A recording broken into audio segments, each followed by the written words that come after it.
I like how you said to respect each one, because I think like people get really overwhelmed with anxiety, and I 100% relate to that. Oh, same, yeah, me too, absolutely. I used to have like panic attacks to the point I would pass out. Oh, wow. So I totally get it. I'm not judging anyone. Yeah, no, anxiety is something I think like the most confident, self-aware person deals with. And it's just how you deal with it and noticing, oh, hey, I'm feeling anxious, I'm feeling this, versus this is what's happening to me and you can't control. Yes, what's identifying going on with it versus just feeling it and letting it pass through you. I was actually just listening to like a podcast or something, and this girl was talking about how she's learning Arabic.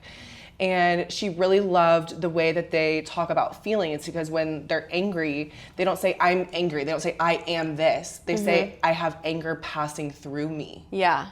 And that just like, she was talking about how like the English language is kind of set up to allow us to identify with our feelings rather than noticing them and like letting them pass through you. But I thought that was like a really cool thing that she said, like, I am having, or what was it? It's passing through me. Passing through me. Yeah. Well, it's really funny too, because I have a friend whose native language is Arabic, and she chooses, when she's expressing her feelings, she chooses to express her feelings in English versus Arabic, because she feels like there's more descriptive words to describe how you're feeling, and you're able to label it or whatever, all these things. But I think I said in another podcast that like anger is sad's bodyguard. Like you never, like all your emotions, whether like you might be feeling them, but you are not them. You are experiencing this emotion. You are experiencing the anxiety in the situation.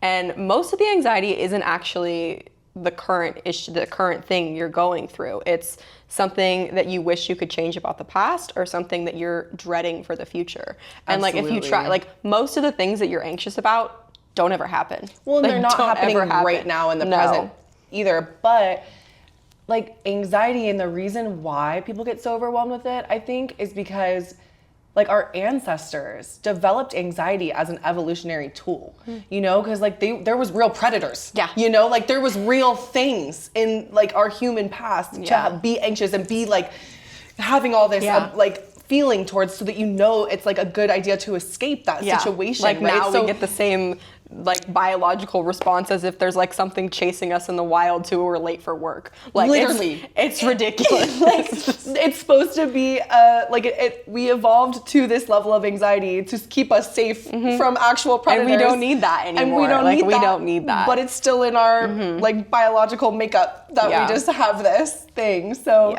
it's funny like how the more that you understand it, you can use it as a tool though. Because absolutely, like I said, it used to cripple me. I would literally pass out and have the worst anxiety up until I was like in college. I think it started to dissipate a bit, and I started to really like learn how to breathe. That's the number one thing. I think when you're so caught up in your head, you don't even notice that you're like having shortness of breath and like all of these things. So breathing would be my number one tool to recommend to anyone who has out of control anxiety. Find like some breathing practices, breathe through your nose, breathe deep, and just try to calm your mind. But focus on the actual issue, like the actual issue, not feelings that are coming up from something else. Like break down the actual thing of what you're anxious about. And I've noticed for me, when I break it down, whether that's writing it out in my notes on my phone, and when I actually break down the issue, the anxiety kind of just dissipates, because what I'm actually anxious about is kind of all these other things. It's not, it's like, oh, this could happen, and this could happen, and this could happen. It's not, this is what's in front of me, and this is what I'm doing right now. It's always what if this, and what if that, and what if this. And like the likelihood of that happening is just so small compared to the things that actually happen. And like anxiety is coming from a place of fear. It's coming from a place of stress. You can feel it in your body. And that's the difference between intuition. Intuition is a knowing. It's a deep knowing. It's supposed to feel calm and grounded. That's what intuition is. Anxiety is coming from a place of fear, where you're uncomfortable in your body. You're uncomfortable in your present reality. Yeah, anxiety is fear and intuition is faith. Yeah.